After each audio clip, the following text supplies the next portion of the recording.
तो हम, उसको भी अधिकार है, वही अधिकार जो एक ब्राह्मण कुल जातीय व्यक्ति का है। लोग कहते हैं भगवान ने वर्णाश्रम क्यों बनाया, आके देखिए पंढरपुर में कोई वर्ण नहीं है। यहां पर, यहां सबको अधिकार है ठाकुर जी के समीप जाने का। उनको अभी पता है आपको, पहले तो पंडरीनाथ भगवान को ऐसे नीचे ऊपर थोड़ा ऊंचा सा चढ़ के ऐसे गले लगाने का अधिकार था।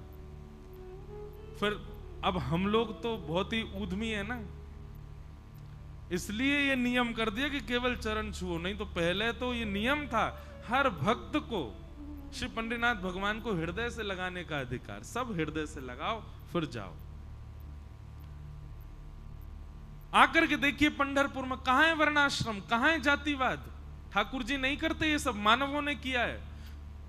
जगन्नाथपुरी में जाकर के देखिए, स्कंद पुराण में लिखा है, यदि आप जगन्नाथ महाप्रभु का महाप्रसाद पा रहे हैं और उस समय आपके महाप्रसाद के पत्तल में यदि कोई और आकर के पाले, तो आप उसको पूछ नहीं सकते कि तुम क्यों पा रहे हो, उसको आपको देना ही पड़ेगा, नहीं तो आपके महाप्रसाद का अपराध आपको लगेगा। मान लीजिए आप खा रहे हो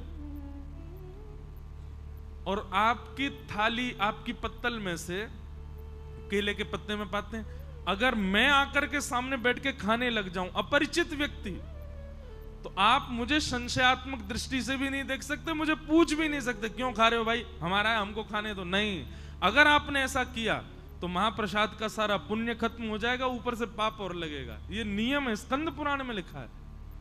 और केवल मानव नहीं, स्कंद पुराण में तो ये भी लिखा है कि आप महाप्रसाद पा रहे हैं और कोई अगर बिल्ली, कोई अगर कुकर आकर के आपके महाप्रसाद में अगर जीभ लगा के चाट जाए तो आप उसको भी नहीं हटा सकते।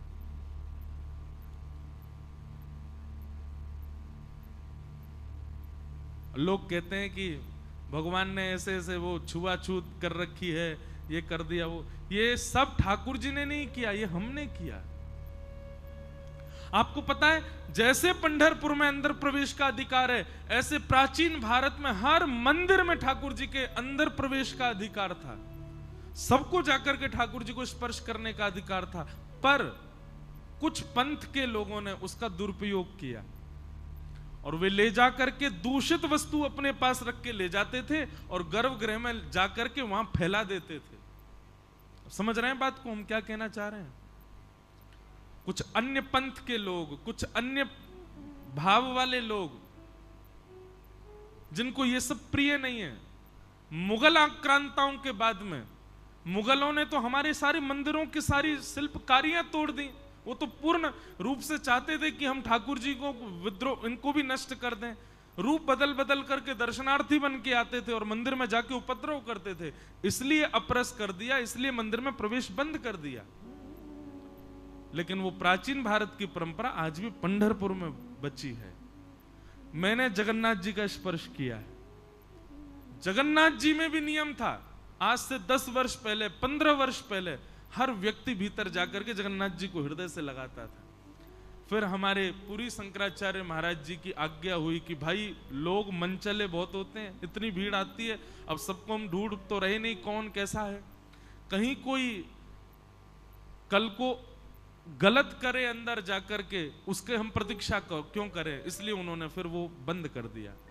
और दूसरी बात, श्री जगन्नाथपुरी का जो गर्भगृह है ना, पूरा शालिग्राम है, वहां पर पृथ्वी पर भी शालिग्राम है, पूरे सब शालिग्राम शिलाएं हैं नीचे। तो शालिग्राम जी पर चरण रखने पर अपराध होता है, तो वो केवल अर्चकों को अधिकार है अंदर जाने का, बाकी सबके लिए निषेध कर दिया कुछ वर्षों पहले। नहीं तो जगन्नाथ जी को मैंने भी स्पर्श किया है।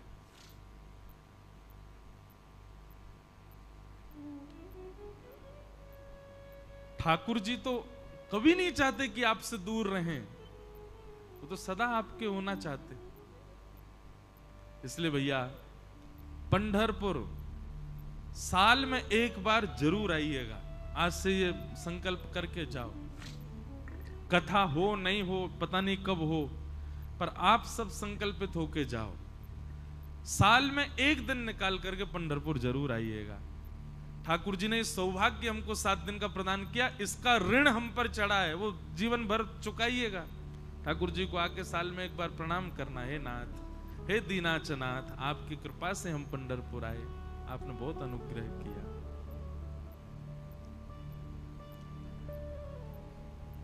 तो इस प्रकार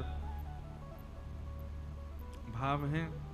कुछ प्रश्न आए, वैसे तो रोज ही आते थे, मैं भूल जाता था बताना, आज अंतिम दिन है।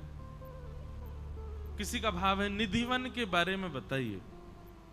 श्री निधिवन, वृंदावन पूरा ही वन है, पर वृंदावन में सप्त निधि हैं जिनको हम रोज गाते हैं। गोविंद देव, मदन मोहन, गोपीनाथ, राधा रमण, राधा वल्लभ, युगल किशोर और कौन है सातवें? जोर से बोलो। बांके बिहारी।